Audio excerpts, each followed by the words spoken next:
런하 반갑습니다. 와, 오늘 우리 누리호 발사 순간에 정말 모처럼 심장이 벅차 올랐던 체험. 아, 진짜 정말 내 인생에도 이렇게 뭔가 제대로 된 발사를 해본 적이 한 번이라도 있었던가. 몽정이. 아니, 이거 의학 용어야. 그리고 그 문학적으로 연탄재 함부로 차지 마라 이런 비유를 하려고 한 건데 좀 어쨌든 간에 그 분위기 전환을 위해서 누리호로 삼행시 한번 가겠습니다. 누구랑 리버사이드 호텔 갔다 왔어. 아, 이것도 또 어제 그 전 여친의 데이트 폭력과 가스라이팅의 아픈 상처를 말씀드렸는데 간밤에 그 악몽 꾸고 가위 눌리고 하다가 지금 잠을 설친 후유증이 지금 나타나고 있습니다. 아무튼 오늘 제목이 중국이 누리호 발사를 싫어한다? 이건데 그 이유를 지금부터 팩트로 말씀드려 보겠습니다. 우리한테는 사실 사드 보복이라는 조금 그 트라우마가 있기 때문에 중국이 누리호 발사를 싫어한다? 또 이거 가지고 보복하는 게 아니야? 약간 이런 우려도 들 수가 있는데 사실 한번 볼까요? 일단 우리나라 미사일의 최대 사거리를 800km까지로 딱 제한하던 한미 미사일 지침이 있었는데 이게 지난 5월달 한미 정상회담에서 42년 만에 이제 종료됐어요. 이제 미사일 사거리 외에도 각종 그 세부 조항들도 완전히 다 해제가 됐고요. 이제는 한국의 우주개발 전성시대가 본격적으로 열린다 해서 이제 주목받았죠. 이렇게 한미 미사일 지침 종료되면서 우리나라도 미사일이나 그 우주 발사체를 해상이나 공중에서도 발사할 수 있게 됐다. 이게 이제 우주 개발의 핵심인 우주 발사체를 적도 인근 해상에서 발사할 수 있게 됐다는 그런 의미인데 원래 이게 고고도로 올라가는 그 고성능 정지 궤도 위성부터 최근 많이 발사되는 저궤도 위성까지 이전보다 이제 적도에 가서 쏘면 발사가 훨씬 더 용이하다는 거예요. 이제 그로부터 정확하게 5개월 만에 누리호가 이제 1차 발사를 했는데 이게 지난 나로호하고 이번 누리호하고 가장 큰 차이가 나로호는 최대 사거리가 500km 내외에서 정해졌는데 이번 누리호는 재원상으로는 일단 사거리가 최대 800km까지. 그러니까 사실상 지난 한미 미사일 협정 종료의 최대 주인공은 바로 이 누리호다. 이제 당시에도 한 500km에서 1500km까지 고도에서 활동하는 그 저궤도 위성이 가장 큰 수혜를 입을 수 있다. 이제는 해상 발사, 적도 발사까지 가능해지니까. 그런 분석이 이미 나와 있긴 했는데 근데 이 저궤도 위성은 지구 관측이나 군사 정보 목적으로 많이 쓰이거든요. 근데 이제 해상 발사가 가능하면 우리나라 기상 상황하고 관계없이 발사가 가능해지기 때문에 당연히 저궤도 위성 발사도 유리해질 것이죠. 만약에 국내 날씨가 안 좋으면 해상 플랫폼으로 기상 상황 좋은 곳으로 이동해서 발사하면 되잖아요. 그렇지만 아직까지 이제 갈 길은 멀죠. 전 세계적으로 운영 중인 위성 개수를 보니까 미국이 1425개로 1등. 그 다음 2등이 중국이에요. 363개. 그 다음에 유럽이 3등인데 204개. 다음 러시아가 172개. 이걸로 4등. 우리나라는 딱 17개에 불과해가지고 인도가 61, 일본이 78개. 그러니까 여기에도 훨씬 못 미치는 수준이었죠. 근데 이제는 그야말로 하늘이 뚫려버린 거예요. 물론 이제 이런 인공위성, 그러니까 별들의 전쟁에 제대로 우리가 끼려면은 우리나라도 독자적인 발사체 기술을 확보를 해야 됩니다. 국산 발사체 기술이 있어야 자유롭게 이제 위성을 쏠 거 아니에요. 그래야 궤도에 올리고. 한국은 이제 차세대 중형 위성 1호, 아리랑 3A호, 이런 그 고성능 인공위성 개발에는 성공했지만 아직까지 독자적인 기술로 우주 발사체 발사에 성공한 적이 그동안 없었는데 이번에 누리호가 이제 처음 국산 독자 기술로 개발한 발사체였죠. 그럼 이제 이렇게 기술이 점차 이제 집대성되고 업그레이드 되고 그러면 자연스럽게 발사체 사거리도 늘어나면서 우리나라도 이제는 장거리 미사일 이걸 만들 수 있을 것이라는 기대감도 커집니다. 아니 위로 똑바로 쏴서 올리면 위성이고 옆으로 휘어지게 비스듬하게 쏘면 그게 미사일이죠 뭐. 앞에 탄두에다가 이제 뭐 갖다 붙이느냐에 따라 달라지는 거죠 뭐. 그리고 이게 수직으로 그냥 올라가는 것보다 살짝 비스듬하게 쏘면은 저항도 더 적게 받을 거고 그러면 사거리도 당연히 더 늘어날 거기 때문에 사실 우리는 지금 당장도 한 누리호 만들 기술 정도 된다면은 여기서 사거리가 한 누리호보다 2배 넘는 약 1500km에서 2000km 미사일도 개발 가능할 것이다. 이 정도면 이제 중국 전역 커버하고 러시아까지도 이제 도달하는. 그래서 이걸 지금 제일 싫어하는 게 어디겠습니까? 사실 북한의 ISBM도 일본이 제일 싫어하잖아요. 왜냐면 일본 열도 전역이 다 그 미사일 사거리 안에 들어가니까.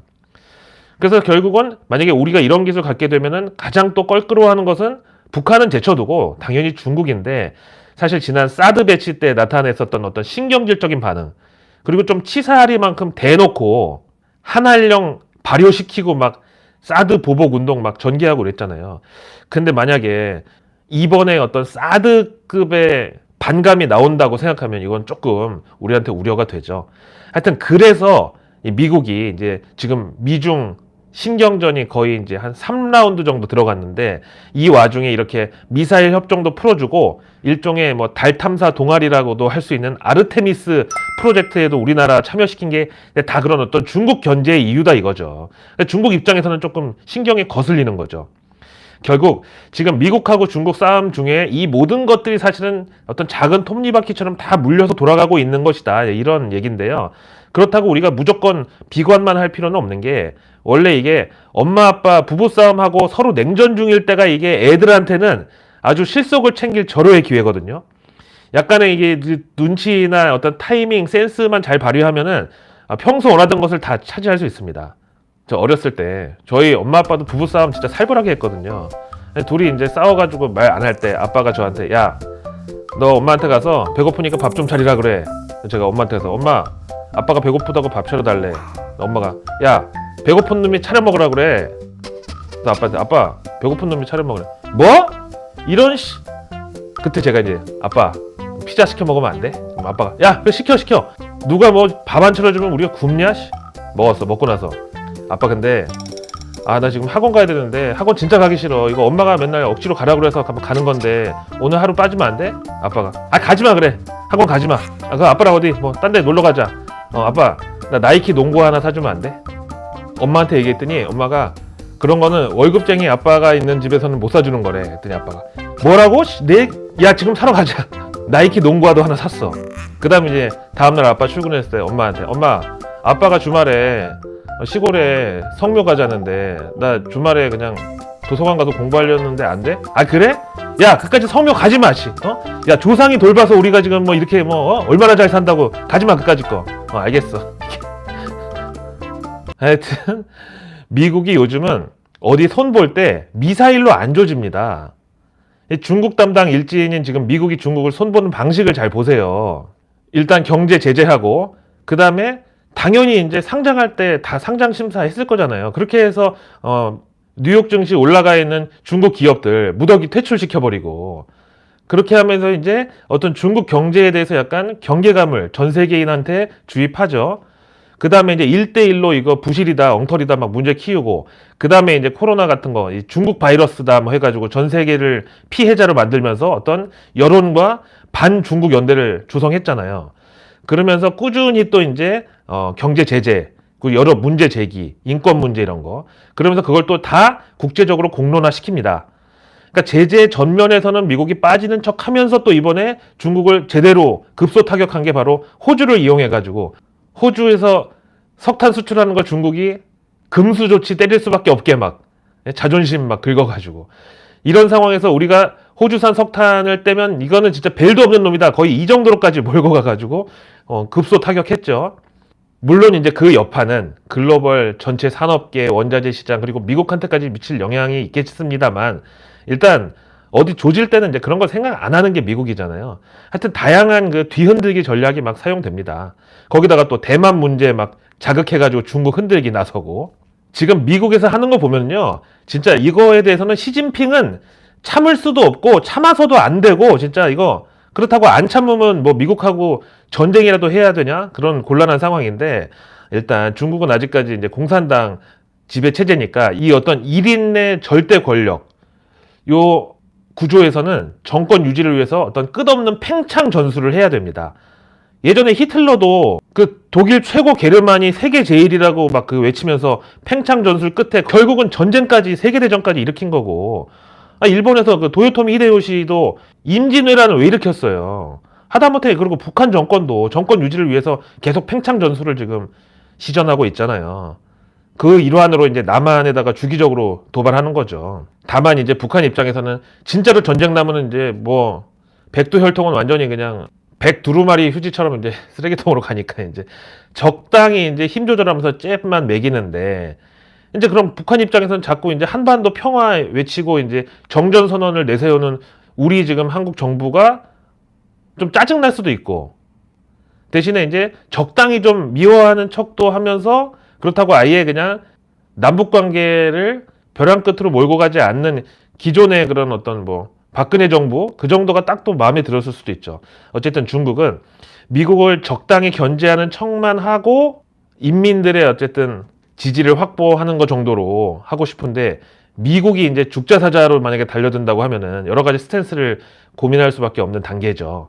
뭐 진짜 전쟁을 내든가 아니면 막 도발만 계속 하든가, 정권 유지를 위해서는 시진핑한테는 선택지가 그렇게 많지 않습니다. 그래서 경제적 관점에서 보면은 중세 그 동로마가 유라시아 무역로인 그 지중해하고 흑해를 그냥 딱 그 쥐고 압도했던 것처럼, 지금은 미국이 그 어떤 세계 무역 항로라고 할 수 있는 태평양하고 대서양을 다 장악하고 있잖아요. 지금 미국 항공모함이 지키고 있는 그 해역이 딱 전 세계 그 원유 수송로 길목하고 정확하게 일치합니다. 여기 이제 막히면 원유 수송 안 되고, 당장 원유가 없으면 전 세계가 어떻게 돼요? 바로 올겨울 다 얼어 죽고 굶어 죽고 난리 나죠. 그러면 예전에 동로마를 위협하던 뭐 셀주크나 오스만 투르크가 지금의 이제 중국인 거고, 그 다음에 이제 경제면으로 이제 미국이 일진으로 중국 이제 때리는 거 보면은, 사실 최근에 ESG 있잖아요. 환경, 사회적 책임, 지배구조 투명화. 이게 사실상 중국 조직이가 아니냐. 저는 강력한 의심이 들어요. 아니, 전 세계에서 이 ESG가 제일 약할 수밖에 없는 나라가 어디겠어요? 아니, 베이징에 막 스모그로 사람들이 방독면 쓰고 다니는 장면이 외신에 나오는데도 중국에서는 그 누구도 이거 문제 제기하는 사람이 없잖아요.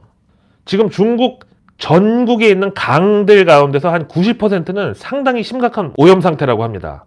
적조, 녹조, 뭐 심지어는 강물에 누가 담뱃불을 버렸는데 불이 붙어버렸다고 보도에 나오고, 어떤 경찰관은 물에 빠진 사람을 구했는데 강물 마셔가지고 폐렴에 걸려서 병원에 갔대요.